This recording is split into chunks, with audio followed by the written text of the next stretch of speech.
Semua orang menginginkan nikel Indonesia, tapi Zhang Guangda lah di urutan pertama.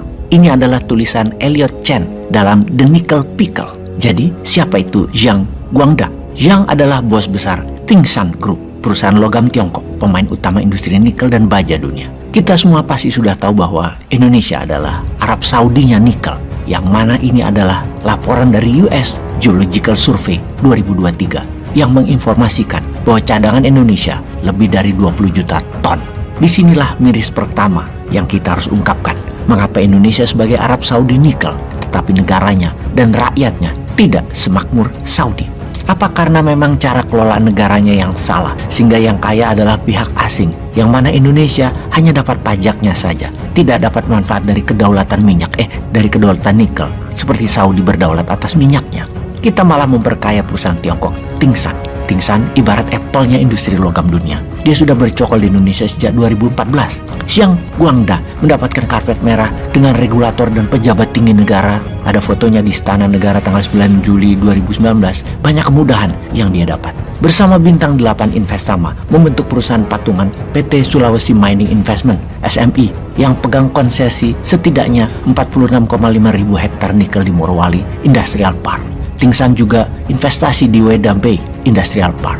Selain Tsingshan, perusahaan Tiongkok lain mendominasi nikel Indonesia seperti Ningbo Legend dari Harita Nikel, kemudian Haozhou Cobalt di Pomala Block Nickel Industrial Area. 10 tahun terakhir, Tiongkok meletakkan investasi di bisnis nikel di Sulawesi dan Maluku Utara setidaknya 29 miliar dolar atau 430 triliunan rupiah, yang tentunya mereka berharap segera balik modal. Untuk memuluskan bisnis nikel Tiongkok yang terbukti berhasil menghabiskan aset Indonesia tersebut dan tidak membuat makmur warga setempat, bahkan APBN Indonesia pun tidak ada dampaknya dari investasi mereka. Yang pasti hanya satu hasilnya, aset nikel kita habis, tidak terganti uang dan tidak terganti kedaulatan nikel karena pemiliknya perusahaan Tiongkok. Mereka dengan canggih membuat ekosistem lingkaran kekuasaan dan penguasa, alias penguasa dan pengusaha bermain bersama dalam lingkaran tertutup. Mulai dari membuat aturan perundang-undangan, mengatur penegakan hukum, kendalikan keamanan security, membangun narasi kuasai opini, yang danai LSM, dan seterusnya, dirapihkan dari hulu ke hilir agar pemenang dapat semua. Dan benar, merekalah pemenangnya. Puncaknya, keluarlah Perpres 55 2019 tentang pengembangan kendaraan bermotor listrik berbasis baterai.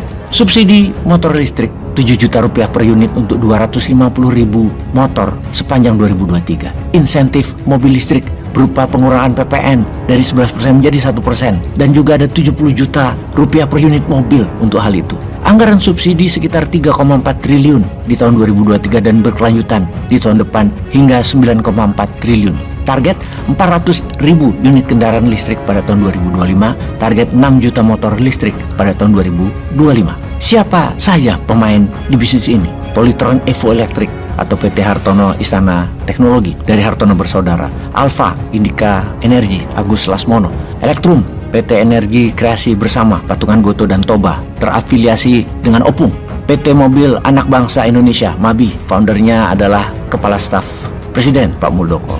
Baik Smart Electric, terafiliasi Ketua MPR Pak Bambang Susatyo, kemudian Gesit dari BUMN Wika, dan juga PT VKTR Teknologi Mobilitas dari Bakri Group, juga perusahaan HNMI yang didirikan oleh Eternal Tsingshan Group Limited. Sekarang coba kita merenung, sebodoh-bodohnya kita, sekorea-koreanya masyarakat Indonesia, apakah pemilu 2024 nanti adalah murni sarana demokrasi untuk menyejahterakan rakyat Indonesia atau untuk melanggengkan kekuasaan segelintir oligark? Coba kita saksikan video berikut ini. Peace. Udah nggak ada batas di Indonesia ini antara pengusaha dengan penguasa. Iya, karena soalnya itu nggak jelas gitu ya. Dan itu dibiarkan oleh Pak Jokowi. Pak Muldoko itu bukan sekedar pengusaha, ketua asosiasi pengusaha mobil listrik. Apa yang salah dengan itu? Penguasa dia. Oh. Penguasa itu membuat kebijakan, memberikan subsidi. Nah, dia yang datang-datang ke Menteri Keuangan itu, cepet dong keluarkan. Mengerikan. Pak Luhut juga punya perusahaan sepeda motor listrik. Dia ngomong subsidi sepeda motor untuk dirinya sendiri. Bagaimana sih Pak? Bagaimana mungkin Subsidi yang dikeluarkan oleh pemerintah kepada penjual, bagaimana caranya? Kan harusnya di pembeli, di rakyat lah. Dan mobil subsidinya itu ke produsen. Mobil itu Kalau Bang Akbar mau beli mobil listrik, itu antrinya 6 bulan. Dan disubsidi, gila.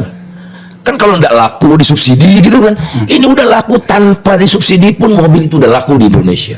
Dan ternyata tetap dapat subsidi. Subsidinya puluhan juta per mobil. 70 Nah, sepeda motor 7 juta. 70 juta per mobil. Masya Allah, nggak pernah kejadian. Nggak ada kejadian. Nah itulah tidak jelasnya sekarang tidak ada batas lagi antara penguasa dengan pengusaha.